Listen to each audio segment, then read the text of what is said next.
Good morning everyone, mga super loves, mga sisi loves, mga lodi ko. So ayan guys, here we go again at Lagos del Sur Resort. So, wala po ako masabi guys. Sobrang sarap pong mamasyal dito guys. Good view, nice place to relax and chill. The place is massive. And very good view of Caliraya Lake. Ayan guys.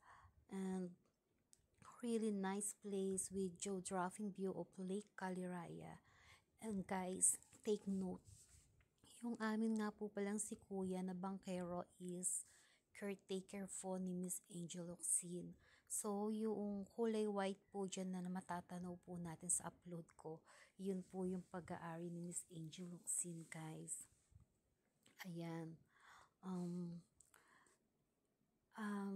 I want to recommend this place guys for a great place for vacation in Laguna. Ayan.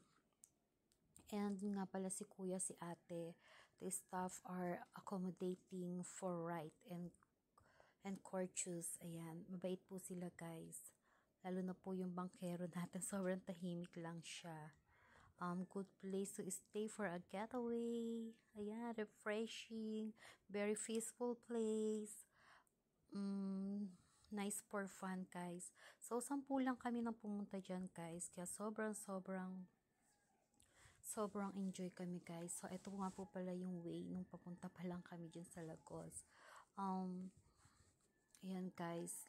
Lagos del Sur Resort is recognized as one of the best destination that provides serene atmosphere of stylish refinement and distinction. Talaga naman guys. Sobrang sarap ng hangin dyan guys. Parang ayaw mo na nga umuwi pag pumunta ka dyan. Ayan. So, ayan guys. Ano pang hinihintay nyo? Pasyalan nyo na ang Lagos del Sur Resort. So, ayan. Pwede po dyan ng walk-in kasi nag-walk-in lang po kami nung pumunta po kami dyan. So, ayan guys. Ano pang hinihintay nyo? Once again, Lagos del Sur Resort property located in Lake Caliraya, Cavinti, Philippines. Ayan, dito lang yan syempre sa Pilipinas. So, ano pang hinihintay natin guys? Let's go! Ang ganda-ganda guys. So, diba? Tingnan nyo yung place nila. Papasok na yan guys. I love nature very much. Lalo na, I love to swim. Ayan guys. Sobrang relax talaga siya. Okay guys, thank you for watching. God bless us all. Samahan niyo po ulit ako sa susunod na paglalakbay natin kung saan ako dalhin ng aking paa. Thank you for watching. God bless us all, mga super loves, mga sisi loves, mga lodi ko.